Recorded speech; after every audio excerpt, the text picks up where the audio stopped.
하나님 아버지, 추석을 가족들과 즐겁게 보내게 하시고 이제 추석 연휴의 마지막 날을 넉넉한 마음으로 맞게 하시니 감사합니다. 오늘도 가족들과 함께 명절의 마지막 시간을 보내는 이들도 있고 아쉬운 마음으로 고향을 떠나 각자의 자리로 돌아온 이들도 있습니다. 형편이 어떠하든지 오늘 하루 기쁘고 즐거운 날 되게 하시고 쉼이 있는 복된 날 되게 하여 주시옵소서. 추석 명절을 보내며 모든 이들이 쉼을 누리고 있는데 그래도 이 새벽 주님을 잊지 않고 주님 앞으로 나와 기도의 자리에 앉은 이들을 주님께서 미쁘게 보아주시기를 원합니다. 하나님을 향한 깊은 감사의 마음이 주님께 올려지게 하시고 이들의 마음속에 있는 소원이 주님께 상달되게 하여 주시옵소서. 어제의 북적거림과 떠들썩한 기쁨 속에서 가족들을 섬기느라 쉼없이 수고한 모든 이 땅의 어머니들을 위해 기도합니다. 어머니의 자녀를 향한 그 손길에 복을 주시고 섬기는 손길이 기도하는 손길로 이어져 가족들을 믿음 안에서 든든히 세워가는 귀한 주춧돌이 되게 하여 주시옵소서. 명절을 보내고 오고 가는 가족들을 지켜주시고 자녀들을 다시 멀리 떠나보내고 허전해야 하는 부모님들의 마음을 하나님께서 위로하여 주시며 각자 자기의 자리에서 최선을 다하며 자신에게 주어진 생명을 충실하게 만들어가는 우리 모두가 되게 하여 주시옵소서. 하나님, 지방의 여러 곳 농촌과 어촌, 산촌에서 교회를 돌보는 목회자님들이 있습니다. 나이 드신 분들을 섬기며 그들을 전도하기 위해 분투하시는 목회자들입니다. 많은 성도들이 실은 시골 교회를 통해 믿음을 갖게 되었고 또 서울과 도시로 올라와 믿음의 생활을 하게 되었습니다. 하나님, 성도님들의 믿음의 고향과 같은 시골의 교회의 많은 목회자들에게 하나님께서 영육간의 큰 복을 내려주시기를 기도합니다. 특별히 코로나 감염병으로 인해 지방의 작은 교회들이 크게 어려움을 당하고 있기에 더욱 우리가 간절한 마음으로 기도합니다. 힘든 상황 속에서도 최선을 다하여 목회하는 시골 작은 교회의 목회자들을 우리가 할 수 있는 여러 가지 방법으로 도울 수 있게 하여 주시고 그리하여 우리가 복음의 빚진 자로서의 책임을 다하게 하여 주시옵소서. 하나님, 이 땅에 와서 우리와 함께하는 외국인 근로자들을 위해 기도합니다.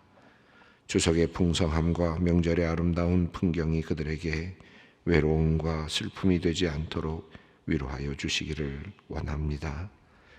우리가 우리의 즐거움에 빠져 그들의 존재를 잊지 않게 하여 주시옵소서. 고아와 과부와 나그네를 돌보시고 그들을 위해 곡물을 벨 때에도 다 거두지 말고 떨어진 이삭도 줍지 말라 하시던 하나님의 그 사랑을 기억합니다. 혹시 우리에게 그들을 향한 부정적인 생각과 편견이 있다면 그들을 바라보시는 하나님의 시선으로 우리도 그들을 바라보게 하여 주시옵소서. 하나님께서 이 땅의 모든 이들에게 공평하게 햇빛을 비추어 주신다는 사실을 기억하며 이 땅에 있는 이방인들을 선대하게 하여 주시옵소서. 하나님, 바로 이들이 하나님께서 우리 곁에 두시고 우리로 하여금 복음 전하기를 원하시는 귀한 소명임도 깨닫게 하여 주시옵소서. 늘 그들을 위해 기도하며 그들을 섬기는 일에 마음을 두는 주님의 제자들 되게 하여 주시옵소서. 하나님 아버지, 오늘도 소망의 성도들을 위하여 기도합니다.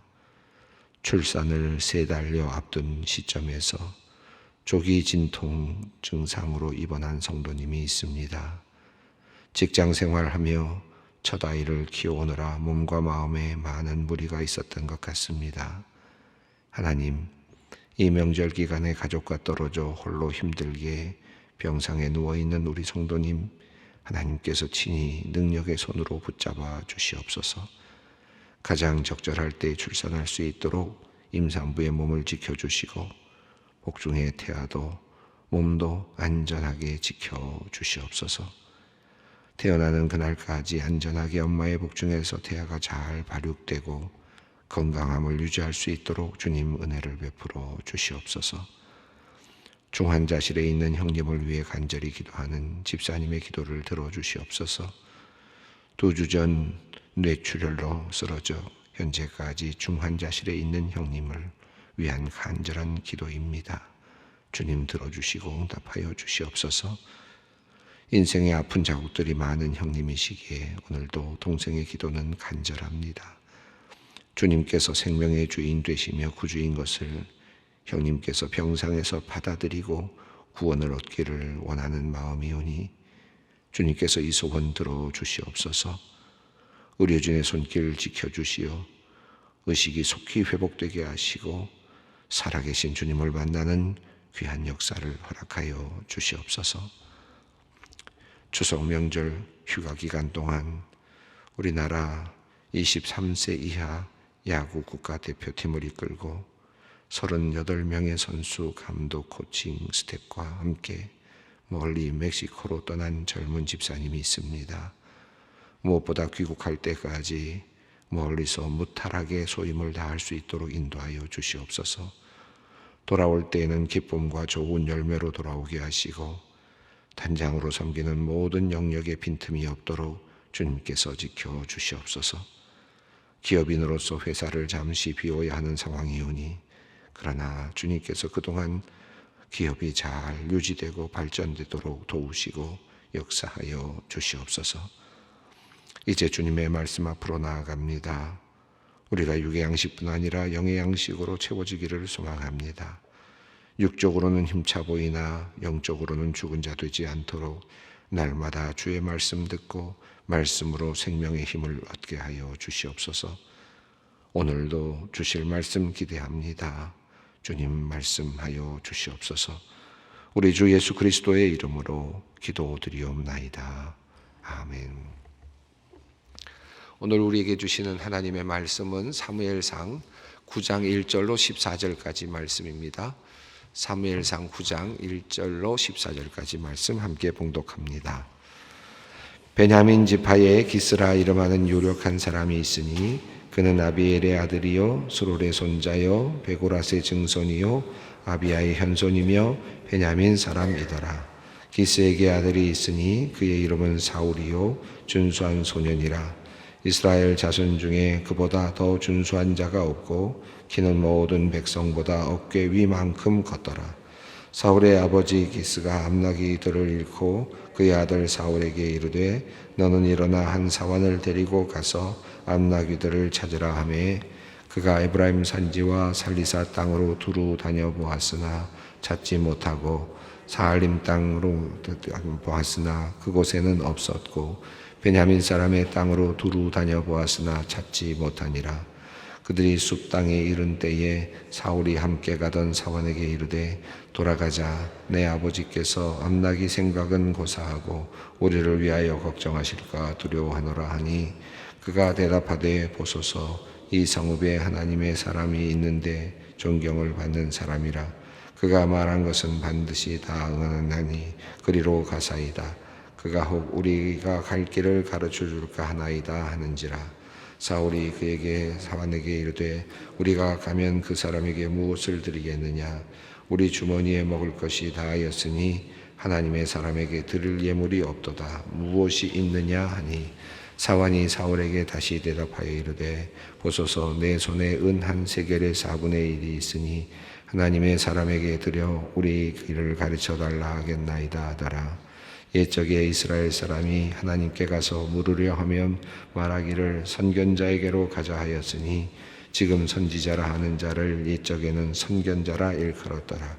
사울이 그의 사원에게 이르되 내 말이 옳다 하자 하고 그들이 하나님의 사람이 있는 성읍으로 가니라.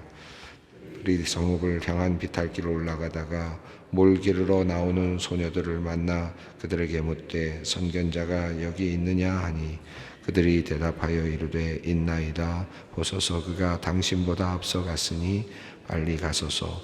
백성이 오늘 산당으로 해서 제사를 드리므로 그가 오늘 성읍에 들어오셨나이다. 당신들이 성읍으로 들어가면 그가 먹으러 산당에 올라가기 전에 곧 만나리이다. 그가 오기 전에는 백성이 먹지 아니하나니 이는 그가 재물을 축사한 후에야 청함을 받은 자가 먹음이니이다. 그러므로 지금 올라가소서 곧 그를 만나리이다 하는지라. 그들이 성읍으로 올라가서 그리로 들어갈 때에 사무엘이 마침 산당으로 올라가려고 마주 오더라. 사무엘상 9장으로 이제 들어섰습니다. 사무엘상 구조를 보면 이제 단락이 나눠지는 것 같은 느낌이 드는 부분이 이제 9장 1절 부분인데요. 왜냐하면 사무엘상 1장 1절이 작은 족보로 시작을 했죠. 그래서 엘가나 족보가 시작이 됐습니다. 엘가나라고 하는 사람의 족보인데 사실은 그다지 알려지지 않은 족보고 또 뭐 주목을 끌 수 있는 사람의 이름도 없는 작은 하나의 가문의 이름이 적혀 있었습니다. 그리고 나서 1장에 그 가문 엘가나를 통해서 이제 한나라는 이름이 나오고, 그리고 한나가 그 성전에 올라가서 기도하는 장면이 나왔고, 그리고 그곳에 있었던 엘리가 이제 보게 되는 그런 이야기로 시작이 되면서 사무엘의 등장이 이제 그 1장부터 시작이 됐습니다. 그래서 사무엘이 그곳에서는 이제 주연 한나가 또 나오고, 그 옆에 또 엘리라고 하는 또 다른 조연이라고 그럴까요? 제사장이 있었죠. 사사 엘리가 있었죠. 이렇게 족보로 시작해서 하나의 한 단락이 이루어지고 났는데, 이제 또 다른 단락이 9장에서 시작이 되는 것 같이 보이죠. 여기도 똑같이 이제 1장 1절에서 보였던 것처럼 똑같은 또 다른 가문에 대한 이야기가 시작이 됩니다. 베냐민 지파의 기스라는 사람이 있었다. 유력한 사람이다라고 그렇게 표현은 되어 있었는데, 그렇지만 사실은 또 별 볼 일 없는, 어찌 보면 그다지 주목을 끌지 못하는 또 다른 한 가문의 이야기가 이제 시작이 되고 있습니다. 이렇게 해서 1장부터 8장까지가 사무엘 주연의 그런 이야기였다면, 이제 이 9장부터 시작되는 이야기는 또 사울이라고 하는 사람의 등장과 연결되면서 이제 사무엘은 도리어 이제 조연으로 이제 이렇게 나타나면서 이야기가 전개되는 큰 단락입니다. 1장 1절부터 보여지는 것과 또 9장에서 보여지는 것과 사실 비슷한 점도 있고요. 또 다른 점도 있습니다. 우선 첫 번째는 1장에서는 이제 가문에 대한 이야기가 나오고, 아이가 사람이 없었다, 자녀가 없었다 라는 표현으로 나오고, 그런데 9장에서는 자녀가 기스라는 사람에게 자녀가 있었다 이렇게 나오고요. 그 사람이 바로 사울이다 라고 하는 것이죠. 또 하나 재미있는 점은 자녀가 없었기 때문에 한나는 하나님께 나아가서 간절히 구하죠. 서원을 하면서 구했습니다. 이렇게 구하는 거죠. 샬이라는, 구한다라는 표현이 이제 있는데, 이 구하는 것이 1장에 아주 간절하게 나오지 않습니까? 그리고 그 구하는 그 모습을 보면서 하나님께서 이제 한나에게 사무엘을 선물로 이제 주시지 않습니까? 구하는, 구해서 얻는 아이죠. 사무엘은. 근데 누구에게 구했습니까? 하나님께 간절히, 아이가 없는데 구하는 그런 장면이라면, 9장에 나오는 이야기는 그냥 이름 자체가 사울입니다. 사울이라는 이름은 구해서 얻은 아들이란 뜻이죠. 구한다. 근데 여기서 말하는 구한다는 것은 하나님께 구한다는 이름으로 지었겠지만, 이 이야기의 흐름으로 본다면 바로 뒤에 누가 있습니까? 이스라엘의 장로들이 찾아와서 사무엘에게 왕을 달라고 구하는 장면입니다. 왕을 달라고 구하는 이야기가 끝난 다음에 바로 사울에 대한 이야기가 나오는, 그래서 1장에 있는 내용과 9장에 있는 내용이 비교가 되면서 또 동시에 이제 새로운 이제 왕의 출현, 이제 사울 첫 번째 왕의 출현과 연결이 되는 아주 재미있는 이제 이제 9장부터의 또 새로운 시작점을 보여주고 있다고 할 수 있겠습니다. 자, 1절을 한번 읽어보겠습니다. 베냐민 지파에 기스라 이름하는 유력한 사람이 있으니 그는 아비엘의 아들이요 스롤의 손자요 베고랏의 증손이요 아비야의 현손이며 베냐민 사람이더라. 여러분 읽으시면서 여기서 뭐 이렇게 잘 아는 이름이 거의 없죠. 뭐 아브라함, 이삭 뭐 이런 것도 아니고, 여러분이 잘 아는 특별한 사사 이름이 나오는 것도 아니고, 그저 베냐민이라는 이름은 알죠. 베냐민은 이스라엘의 12지파 중에 한 지파니까 알죠. 그런데 이 베냐민 지파는 어떤 지파였습니까? 사사기 그 다음에 여호수아로 이어지는 이 흐름 속에서 베냐민 지파는 그다지 좋은 어떤 좋은 지파는 아니죠. 창세기에서 이어지는 그런 이야기 속에서 베냐민은 아버지의 사랑을 받는, 야곱의 사랑을 받는 아주 특별한 존재였지만, 그러나 베냐민 지파가 사사기로 내려오게 되면 문제가 많은 이제 그런 지파로 그렇게 전락하지 않습니까? 그래서 이미 여러 번 제가 말씀을 드렸습니다만은 사사기 19장, 20장, 21장에 나오는 내용을 보면은 그 레위의 첩을 데려가다가 결국은 어느 지방에 들어갔을 때, 가사 지방에 들어갔을 때 그곳에서 그들이 불량배들이 찾아와서 내놓으라고 하다가 결국은 그 첩을 데리고 첩을 내보내고 나서 그를 윤간하고 결국은 죽이는 이제 그런 사건이 일어나지 않습니까? 그리고 나서 그 레위인이 모든 지파의 사람들에게 그 첩의 시신을 다 12조각으로 나눠서 다 보내고 나서 이제 전쟁이 일어나잖아요. 이제 베냐민 지파에 속한 사람, 그 불량배들이기 때문에 베냐민 지파 사람들에게 그 불량배들을 내놓으라고 하지만 결국은 불량배들을 내놓지 않음으로써 베냐민 지파에 큰 싸움이 일어났습니다. 결국은 베냐민 지파 사람들이 거의 다 죽게 되잖아요. 그리고 결국 600명 정도만 남는 아주 작은 민족으로 전락하는 내용이 사사기 마지막 부분에 있었습니다. 그러니까 베냐민 지파는 지금 이스라엘 백성들에게는 골칫덩어리인, 그래서 결국은 어떻게 됩니까? 그 길랏 아베스라고 하는 지역의 여성들을 데리고 갈 수 있도록 해서 결국은 씨가 마를 수밖에 없는 그런 지파를 겨우 되살려내는 이제 그런 역사가 사사기에 나왔죠. 그 지파입니다. 그 지파에 속한 지금 사울입니다. 그리고 기스입니다. 그러니까 얼마나 초라한 지금 지파입니까? 지파 중에 여러 강대한 지파가 있는데 하나님께서는 이제 새로운 왕을 선택하도록 하시는데 그 새로운 왕의 그 출처를 이 좀 부끄러운 가문이 되고 어찌 보면 가장 미약한 가문이 되는 이 가문에서 지금 찾고 계시는 것을 보게 됩니다. 자, 베냐민이라는 이름이 이제 그런 이름이죠. 자, 베냐민 지파에 기스라 이름한 사람이 있었고 쭉 이제 선조들의 이야기가 나오지만 역시 1장 1절과 마찬가지로 별로 주목받지 못하는 그런 사람들의 이름입니다. 다만 기스라는 사람은 베냐민 지파 사람 중에는 유력했던 사람인 것 같습니다. 여기서 기보르 하일이라는 이 표현은 뭐 유력하다, 뭐 또 힘이 있다, 용맹한 전사다, 부자다, 다양한 의미로 사용되는데 어쨌든 그 지파 중에서는 그래도 지도급에 해당하는 그런 사람이었던 것 같습니다. 자, 2절 말씀을 읽습니다. 기스에게 아들이 있으니 그 이름은 사울이요 준수한 소년이라 이스라엘 자손 중에 그보다 더 준수한 자가 없고 키는 모든 백성보다 어깨 위만큼 더 컸더라. 기스에게 아들이 있었고 그의 이름은 사울입니다. 샤알에서 온 이름으로 반복해서 말씀드립니다만은 구해서 얻은 아들, 구하다라는 의미가 들어있는 사울입니다. 자, 그래서 준수한 소년이라고 말했고 이보다 더 준수한 자가 없었고 키는 모든 백성보다 어깨 위만큼 더 컸더라. 이 컸다, 더했다, 어깨 위만큼 더 높았다, 더하다라는 표현이 있는데 여기서 히브리어로는 가보아라고 하는 표현을 쓰고 있는데 이 표현은 때로는 교만하다라는 표현으로도 사용됩니다. 2장 3절에서 사무엘상 2장 3절에서 교만한 자들을 교만한 말을 다시 하지 말라. 이제 한나의 그 고백 속에 나오는 표현 속에 교만한 말을 하지 말라라고 했는데요. 이 교만한 말을 하지 말라고 할 때 그 교만한이란 말이 가보아입니다. 그러니까 키가 크니까 키가 크다라는 표현이 크다라는 것이 또 교만하다라는 표현으로도 표현될 수 있는 그런 부분인데 여기서는 아마 문맥상으로는 그냥 크다라는 표현이 더 좋을 것 같습니다. 당연히 표현은 잘 된 것인데 번역은 잘 됐지만 이 안에 숨겨져 있는 뜻이 또 교만하다는 뜻도 살짝 숨겨져 있다는 것도 재미있는 하나의 단어라고 할 수 있겠습니다. 단어의 사용이라고 할 수 있겠습니다.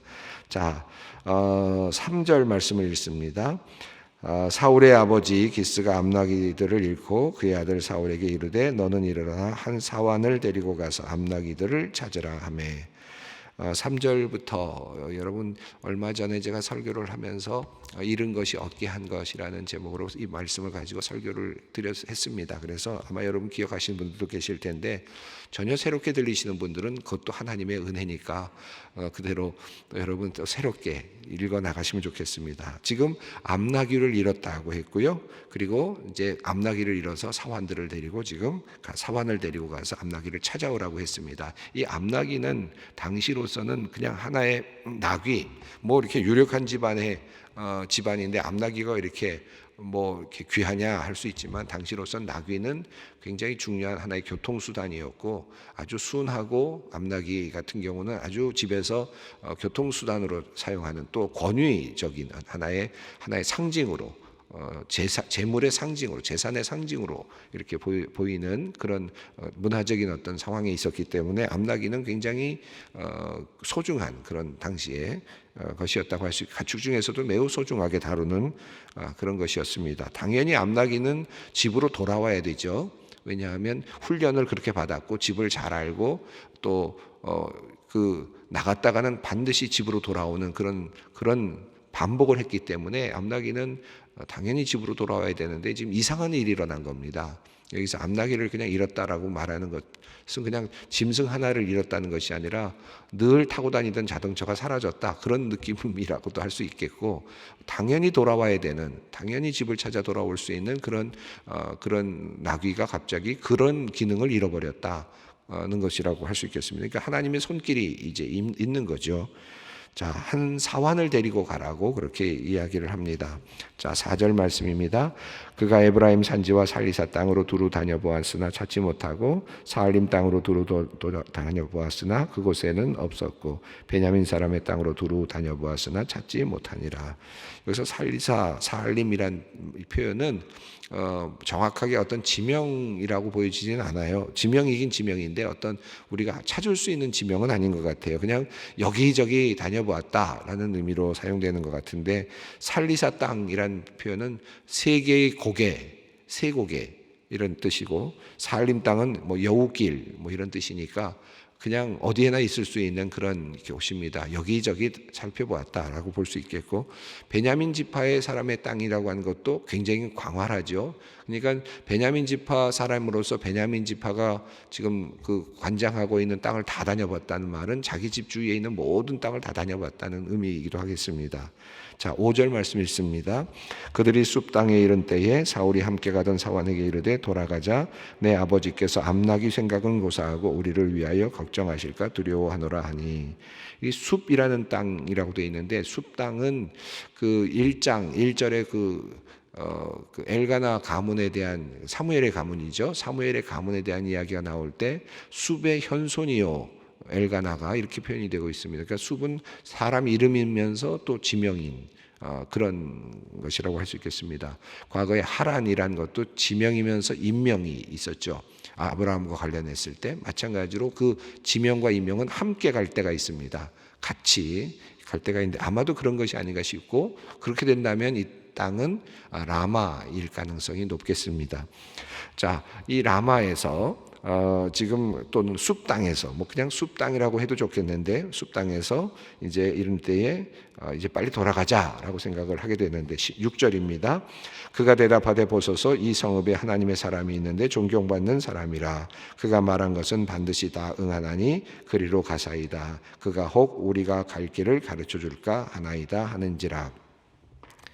라마라고 보는 이유는 숲이라는 지역을 이 앞선 나와 있는 이야기를 보면은 늘 이렇게 길갈로 갔다가 또 여기 미스바로 갔다가 이렇게 쭉 돌아서 다시 라마로 돌아오고 했다라고 그렇게 기록되어 있기 때문에 아마도 사무엘의 거처가 라마일 가능성이 있는데 이것이 여기에는 라마라는 표현이 나오지는 않기 때문에 아마 이것이 아닐까 생각을 하는데요.